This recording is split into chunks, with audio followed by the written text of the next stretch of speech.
I was letting people basically tell me that I can't live my life how I want to live it and that I'm never going to be the person who I am.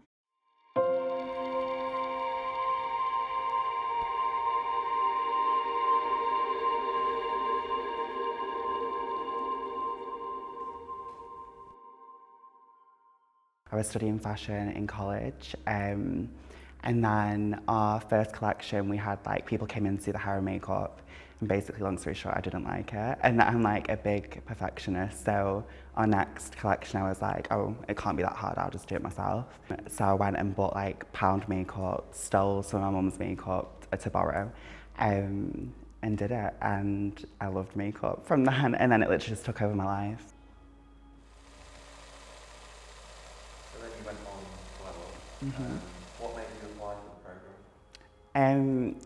So I didn't actually apply for the program. They reached out to me, and then I went through the like application process. And yeah, but I think when they reached out to me, I was excited. I think at first I was a bit skeptical because it was just like a brief kind of like down low email, like not giving us that much information.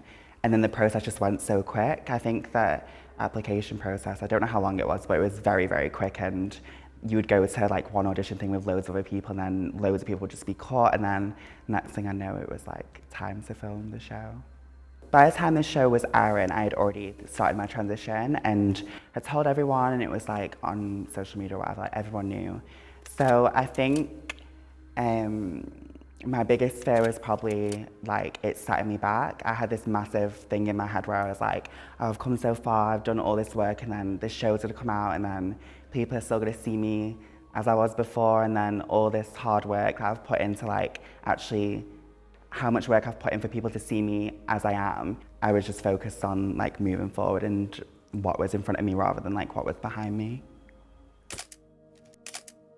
I think pre-transition, I wasn't aware of the possibilities of my life being how it is now. I think, especially when I was really, really young, I remember I didn't really think I was that different. I thought like I'd always just play with all the girls and like all my friends were girls, and I didn't really think anything of it. And then I remember one time when must have been in like year 2, and we were all sat on the carpet, like all the kids with the teacher, and one of the kids asked why I'm always with the girls because I'm not a girl.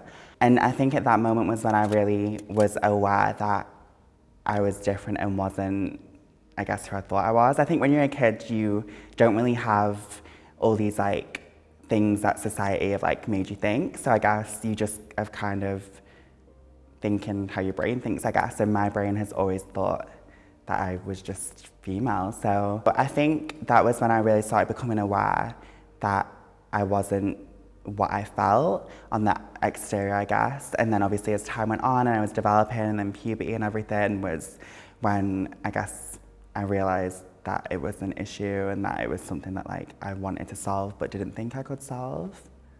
I guess the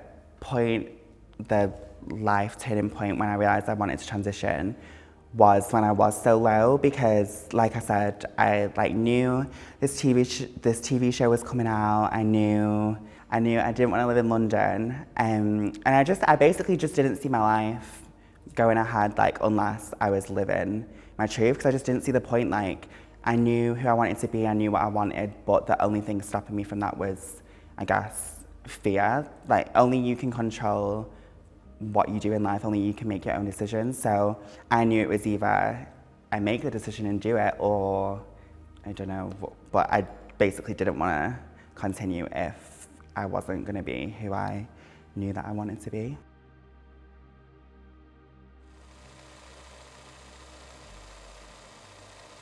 I went to my GP and I basically just straight up told them, I was like, I want to transition, I've wanted to for a long time. And I'm pretty sure he told me that I was the first person who's ever come to him and like said that like he's never had a transgender patient before. He was aware of, so basically what they do is they refer you to the Gender Identity Clinic, which is in London, which the wait for that is 2 to 3 years, like minimum. And it's the only one that you get referred to in the whole of England, I guess. but he said that he could put me on, they call it like bridging hormones. So they basically start you on hormones. So then eventually when you do get an appointment at the gender identity clinic, you've already kind of started the process.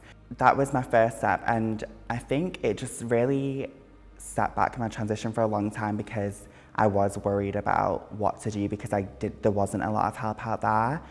It is getting better. There is obviously more knowledge and more information on the internet, but I think the knowledge and the information comes from people who've had to go through the situation of people not having the knowledge and information. Like, we've only learnt these things because we've been in these situations where other people who are meant to help us don't have the education that they should have.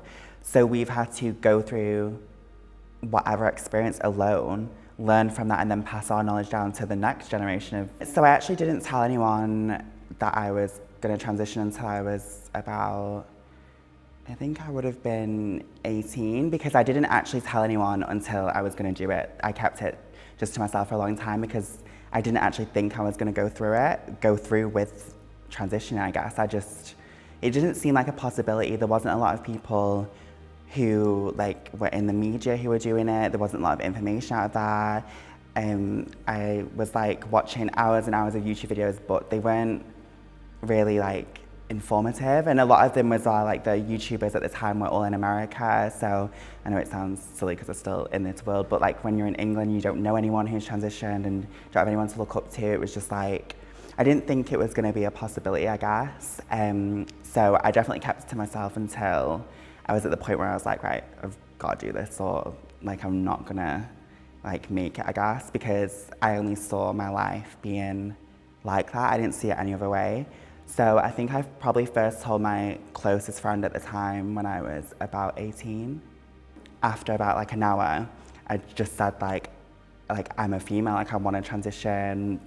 I think it was literally just as short as that, and she was just like, okay, that's fine. I think luckily I've always surrounded especially once I got older, I've always surrounded myself with people who are accepted no matter what, even before they knew about that. So everyone after transitioning didn't really, it's weird because everyone said they didn't expect it, but when they knew it was happening, when they found out, they wasn't surprised. So it was they didn't see it coming, but then when they realized that kind of everything made sense.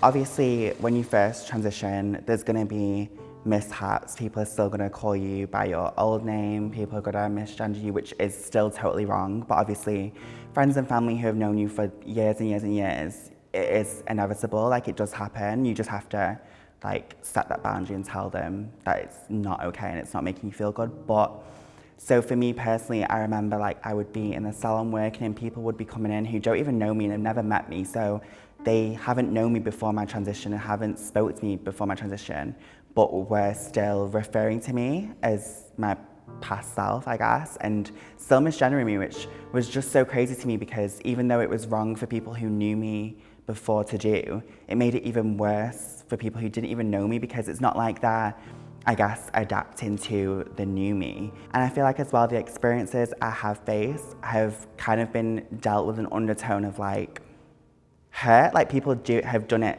to be you aren't going to be the person that you're saying you are. You're not going to live how you want to live. So I think that's the most I've ever had to deal with people, I guess, discriminating against me. And now as well, I'm such a stronger person where if anyone crosses that boundary or anyone disrespects me like that, I will say, because I think if anything, I was doing an injustice to myself by not standing up for myself, because I was letting people basically tell me that I can't live my life how I want to live it and that I'm never going to be the person who I am. And not only that, I was also doing an injustice to other trans people who are going through the same things, and I'm basically saying, yeah, it's okay to disrespect us, it's okay to misgender us, it's okay to dead name us, and it's not.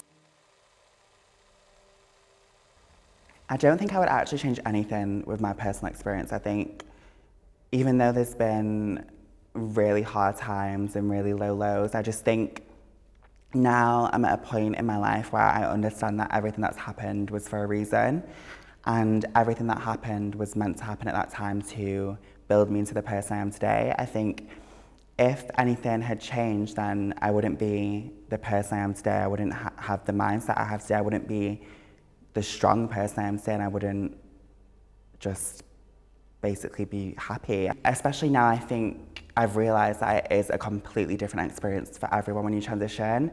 In the beginning, I definitely thought there was like this blueprint, everything you have to do, like a checklist. Like once I'm at the end of this whole checklist, like I've completed my transition, like I'm a woman, whatever. But as time's gone on and I've found myself more and I've been through this whole journey, I've realised that everyone is completely different. For me, in the beginning, I was definitely, I felt a lot of pressure from society's standards of what make a woman, like what this whole condition of like, you need to wear all this makeup, you need to act this certain way, talk this certain way, be this certain person, which no matter if you're trans or cisgender or whoever you are, I feel like as women, everyone has that pressure of what you have to be and you're put in this box. But I think definitely after the first year and a half of transitioning, I kind of just broke away from all of that because I realised that I'm never going to be happy if I'm chasing an end goal that isn't mine, because I was watching all these people transition, like watching everything they was doing and thinking I had to do those exact things to be happy.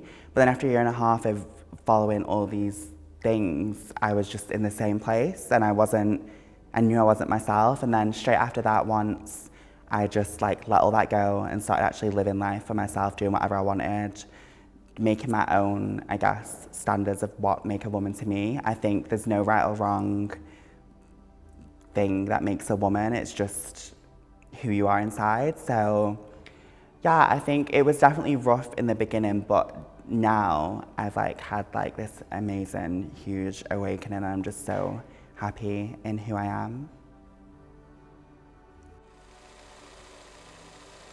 I think the biggest thing we can do to help normalise trans people and give us a place to be living safely in society is, the main thing is acceptance and respect. I think there's still so many people who don't want to admit that we exist and don't accept our existence, which is just so like bizarre to me. It's going to become a normal topic of conversation to educate people who don't know anything about transgender people on those topics. And then the sooner we make it less taboo to speak about, the better, because then people will be educated and it will be a safer and happier place for trans people to be living.